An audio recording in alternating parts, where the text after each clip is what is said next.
बहुत सारी बातें हैं गौतम जी ने और कृष्णकांत जी ने बोल दी हैं, काफ़ी बातें आ चुकी हैं। मैं इतना कहना चाहूँगी कि हमें ये कैसे मालूम लगता है कि जमहूरियत जो है या लोकतंत्र जो है वो खतरे में है। इसे हर इंसान जो है वो अपनी अपनी तरीके से अपने अपने एंगल से जो है वो महसूस करता है, उसका एहसास करता है। लेकिन मुझे ऐसा लगता है कि जो पत्रकार होता है, जो जर्नलिस्ट होता है, वो तब ये जान पाता है जब वो दूसरों की स्टोरीज कर रहा होता है, दूसरों की कहानियों से रूबरू हो रहा होता है, उन्हें अपने में उतार रहा होता है, तब उसे मालूम लगता है कि जमहूरियत या लोकतंत्र जो है वो कितना खतरे में है। जमहूरियत का मतलब कभी भी अक्सरियत जो है वो नहीं होता है, जो मेरे ख्याल से उसका मतलब होता है कि आखिरी पायदान पर बैठा वो आदमी जिसे कुछ भी खाने का, कोई भी त्योहार मनाने का, किसी भी भाषा को बोलने का, अपने तरीके से शादी करने का, कुछ भी कहीं भी नौकरी करने का, कहीं भी मकान लेने का जो होता है वो अधिकार होता है। लेकिन जब इन अधिकारों पर अंकुश लगने लगता है, पाबंदी लगने लगती है, विरोध होने लगता है, तब एक पत्रकार को मालूम लगता है, तब उसको एहसास होता है कि कहीं ना कहीं हालात जो हैं वो बेहद खराब हैं या खराब होने वाले हैं और बहुत ज्यादा खराब जो हैं वो हो चुके हैं। तब उसे ये महसूस होता है। जैसे मैं इसमें दो उदाहरण देना चाहूंगी। लंबे अरसे से मैं पश्चिमी उत्तर प्रदेश, वेस्टर्न यूपी और हरियाणा कवर करती हूं। मैंने अपने बचपन से लेकर इस सरकार के आने तक कभी भी हरियाणा में माइनॉरिटी के खिलाफ इस तरह की नफरत और इस तरह का भेदभाव जो है वो नहीं देखा था। पश्चिमी उत्तर प्रदेश में भी छुटपुट घटनाओं को छोड़ दें तो इस तरह की बात जो है वो नहीं देखी थी। इस सरकार के आने से पहले माइनॉरिटीज के साथ जो हम लोगों ने नाम भी कभी इस तरह के नहीं सुने थे, लेकिन इस समय के जो हालात हम देखें जब हम रिपोर्टिंग करने जाते हैं तो मैं ये दावे से कह सकती हूँ कि सारी घटनाएं इस ओर इंगित करती हैं कि हरियाणा जो है पूरी तरह से अपने आप को हिंदू राज्य बनाने की ओर बहुत तेजी से अग्रसर है।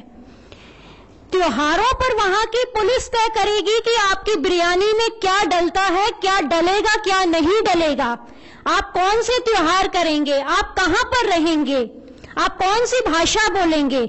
अटाली में से जब मुसलमानों को निकाल दिया जाता है तो हम लोगों ने वहां के बड़े बुजुर्गों से ये कहकर बात की कि बहुत सारी ऐसी मुस्लिम महिलाएं हैं जो प्रेग्नेंट हैं, बहुत सारी बूढ़ी महिलाएं हैं, बहुत सारे पुरुष जो हैं वो बूढ़े हैं, बीमार हैं, उनका गांव के डॉक्टर या पास की डिस्पेंसरी से इलाज चल रहा है। तो कम से कम जो भी आपका झगड़ा हो आप वहीं बैठ के इसको सुलझा लीजिए, लेकिन कम से कम वो अपने घरों में तो आ सके। और उस समय बहुत सर्दी का भी वक्त था और वो लोग पास पास के इलाकों में किराए पर रह रहे थे। तो वहां के बड़े बुजुर्गों का ये कहना है कि देखिए हमारे मनों में तो ऐसी कोई बात नहीं है, लेकिन हमारे जो लड़के हैं वो हमारे हाथ से निकल चुके हैं, उन्हें हम किसी भी सूरत में नहीं मना सकते हैं। ये दलील जो है ये उनकी थी। इसी प्रकार से अगर हम वेस्टर्न यूपी की बात करें, मुझे अच्छे से याद है जिस समय मैंने दादरी में अखलाक वाला इशू कवर किया था, हम लोग कवर कर रहे थे, वहां पर भी यही इशू आया था। हम लोगों ने ये सोचा था कि दादरी में जो बिसाड़ा जो गांव है, शायद ये उस गांव की घटना है, इसीलिए उसी गांव में इतनी ज्यादा नफरत होगी या जहर होगा। तो मेरे साथ एक और साउथ इंडियन जर्नलिस्ट से हम लोगों ने तय किया कि हम बिसाड़ा के साथ साथ आसपास के 10 गांव का सर्वे करते हैं कि वहां पर कैसी स्थिति है। तो आप यकीन मानिए कि वहां पर भी 16-17 साल से लेकर ये 30 या 32 साल तक के जो युवा हैं उनके अंदर इतना जहर, इतनी नफरत है, मालूम नहीं राष्ट्रवाद और राष्ट्र प्रेम का कौन सा पाठ उनको पढ़ाया जा रहा है। ये जो नई फौज आ रही है, नई फसल जो तैयार हो रही है, इसमें इतनी नफरतें और जहर से इसको सींचा जा रहा है कि आने वाला जो दौर है वो इससे भी ज्यादा हम लोग खतरनाक तरीके से सोच सकते हैं। जहां तक हम लोग हरियाणा की बात कर रहे हैं, क्योंकि हरियाणा में बहुत ज्यादा मेरा आना जाना रहता है, आप वहां पर काउ कमीशन बनाने की बात करते हैं, आप वहां पे गौशालाओं को सरकारी फंडिंग देने की बात करते हैं, आप वहां पे भगवत गीता को सिलेबस में ऐड करने की बात करते हैं, आप वहां पर वहां का एजुकेशन मिनिस्टर ये बात करता है कि वहां की लड़कियों को कम उम्र का नौजवान पुरुष टीचर नहीं पढ़ाएगा क्योंकि उसकी नीयत अच्छी नहीं होती है। तो ये किसने बोल दिया कि बुजुर्गों की नीयत बहुत अच्छी होती है। आप वहां पे रिफॉर्म्स लाने की बजाय वहां पर उल्टी सीधी बातें करते हैं। तो आम आदमी किससे शादी करेगा, कौन सी भाषा बोलेगा, क्या करेगा, कहां आएगा, कहां जाएगा, ये आप लोग तय करते हैं। अभी एक और विचार आ रहा है आरएसएस की तरफ से कि 12वीं कक्षा तक जो है वो अंग्रेजी जो है वो नहीं पढ़ाई जाए, रीजनल जो क्षेत्रीय भाषाएं हैं उनमें पढ़ाई लिखाई हो। तो मेरा ये मानना है कि आप खुद तो हिंदी के पत्रकार को सबसे आखिर में इंटरव्यू देते हैं, आप अंग्रेजी के पत्रकार को बिठाते हैं, उन्हीं को इंटरव्यू देते हैं। आप खुद विदेशों में जाते हैं, आपके बच्चे कॉन्वेंट में पढ़ेंगे, आपके बच्चे विदेशों में पढ़ेंगे, लेकिन भारत के आम आदमी के जो बच्चे हैं वो सिर्फ हिंदी सीखें, क्योंकि हिंदी में उस तरह का ज्ञान नहीं है, उस तरह की दुनिया की जानकारियां नहीं है जो उसको इस समय जाननी चाहिए। आप रशिया और चाइना कभी हो नहीं सकते जिन्होंने अपनी क्षेत्रीय भाषाओं में पूरी दुनिया को ट्रांसलेट कर दिया है। आपकी क्षेत्रीय भाषाओं में इतना दम है क्या? तो एक तरह से आप शाइनिंग इंडिया की कभी बात करते हैं, आप मेक इन इंडिया की बात करते हैं, तो ऐसे मेक इन इंडिया होगा कि आप सिर्फ हमको हिंदी पढ़ाएंगे, वो भी 12वीं तक, और आपका ये कहना है कि इंग्लिश को सिर्फ इस तरह से पढ़ाया जाए जैसे फ्रेंच और स्पेनिश पढ़ाई जाती है। आप यूनिफॉर्म सिविल कोड की बात करते हैं, ट्रिपल तलाक की बात करते हैं। जब भी हम लोग कई बार ऑफिस मीटिंग या बहुत सारी जगहों पर बैठे होते हैं तो लोग बोलते हैं नहीं नहीं मनीषा जी आपको नहीं मालूम है, मुसलमानों के यहाँ औरतों की बहुत खराब हालत है। ठीक है, हो सकता होगी, रिफॉर्म्स की जरूरत है, हर तबके में होती है, लेकिन आपके यहाँ तो हालात बद से बदतर हैं।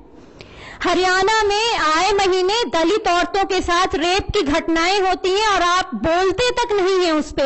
मुझे अपनी जिंदगी में सबसे खराब लगा था जब मैंने एक 5 साल की या 7 साल की एक ब्लाइंड बच्ची को इंटरव्यू किया था, पानीपत की बच्ची थी, उसको उसके मालिक मकान ने रेप किया था। उससे ये तक पूछने का मन नहीं हो रहा था कि बेटा तेरे साथ हुआ क्या है, तू अब किस स्थिति में है। एक साल के बाद भी इतनी कम उम्र की लड़कियों के पेट में दर्द खत्म नहीं हुआ था। आप बात करते हैं यहां पर अंधविश्वासों की, आपके यहां पर अंधविश्वास ऐसे हैं, आपका चाइल्ड सेक्स रेशो 2 सेंसस से लगातार नीचे है।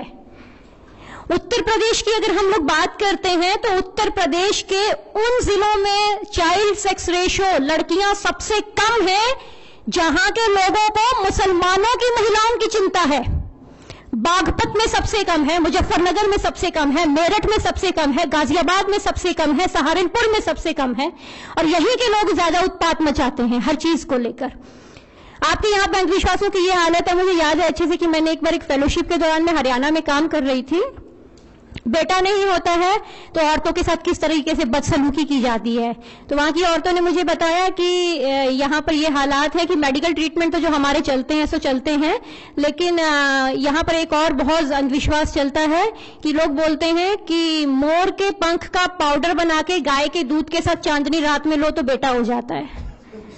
और ये बहुत जबरदस्त, मतलब कि मैंने पूरे रीजन में जब इसको पूरे उसमें देखा तो सबने मुझे ये वाली बात बताई। तो आपके यहाँ अंधविश्वासों की ये हालत है। आप अपने रिफॉर्म्स तो देखिए, चलिए ठीक है, आपको एक कौम की महिलाओं की बहुत चिंता है, बहुत अच्छी बात है, वो लोग अपना देख लेंगे, आप पहले अपना देखिए। सारी दुनिया में नहीं है, अगर हम कहें तो पूरे भारत में औरतें एनीमिक होती हैं, पूरी दुनिया में औरतों के स्वास्थ्य हालात सबसे ज्यादा खराब होते हैं। आपके यहाँ पर औरतें जो है सुबह 4 बजे उठ के रात के 2 बजे सोती हैं। नेशनल हेल्थ फैमिली सर्वे बताता है कि हरियाणा की औरतों ने रिकॉर्डेड स्टेटमेंट दिया है कि अगर पति पीटता नहीं है तो वो पति नहीं है, तो हम उसको अपनी पत्नी महसूस नहीं करते हैं। यानी कि अगर पत्नी है तो पति का पीटना जरूरी है। आपके यहाँ रिफॉर्म्स की ये हालत है। तो मुझे लगता है कि गलती जो है वो हम लोगों की इस मायने में ज्यादा है कि जो लोकतंत्र को इतना खतरा नहीं है, लेकिन इस लोकतंत्र के जरिए जो मैंडेट आया है उस मैंडेट से बहुत ज्यादा खतरा है। इस मैंडेट को बहुत ज्यादा चिंता है दूसरे कौम की महिलाओं की स्थिति की, हमारी भाषाओं की, हम एक ही डॉक्टर के पास जाएं, एक जैसा इलाज करवाएं, एक जैसा खाएं, एक जैसी बात करें, एक जैसे त्योहार बनाएं, सबके साथ शिशु शिक्षा सरस्वती पाठशाला में पढ़ने जाएं, ये लोग ऐसा चाहते हैं। तो मुझे लगता है कि जिस तरह की बातें हो रही हैं पॉलिटिकल सिस्टम में, कृष्णकांत ने भी यही बात कही थी कि ले दे कि जब हमारे पास ऑप्शन नहीं रहता है, बातें ये भी हो रही हैं कि अभी तो हमें 3 साल और झेलना है, जितनी चीजें खराब हो चुकी हैं उससे ज्यादा खराब होंगी, तो अगली बार के लिए भी ऑप्शन नहीं है। तो इतनी मेजॉरिटी से तो ये लोग नहीं आएंगे, लेकिन कहते हैं कि आएंगे यही लोग। अगर आप कुछ भी अपनी बात करते हैं तो सोशल मीडिया पे ट्रोलिंग के लिए इनकी एक लंबी चौड़ी फौज है। सोशल मीडिया की जब हम बात करते हैं, ये लोग यहां तक तय करते हैं कि आपकी फेसबुक लिस्ट में कौन रहेगा कौन नहीं रहेगा। मुझे अच्छे से याद है, एक बार चंगेजी के यहाँ चिकन खाते हुए मैंने अपना एक फेसबुक पे फोटो लोड कर दिया था, तो मुझे खूब गालियां पड़ी थी और वो फोटो मुझे हटाना पड़ा था। लोगों ने बोला था कि मनीषा जी, इससे हमारी ना भावनाएं आहत हो रही हैं। आप इंसान को मार देते हैं तो आपकी भावनाएं आहत नहीं हो रही हैं, हमारे चिकन खाने से आपकी भावनाएं आहत हो जाती हैं। सो गलती हम लोगों की है। अगली दफा के लिए अगर कुछ चीजों में हम लोग सुधार कर सके तो मुझे लगता है कि एकजुट होकर छोटी छोटी चीजों को भुलाकर बहुत सारी चीजों पर सहमति करनी होगी। बहुत सारी चीजों को अगर हम लोग जो हमें अलग कर रही हैं, कहीं ना कहीं हमें छोटे कास्ट में या समुदाय में या भाषा में या कल्चर में बांध रही हैं, उन चीजों को छोड़ के हम लोगों को एक मंच पर आना चाहिए। शुक्रिया।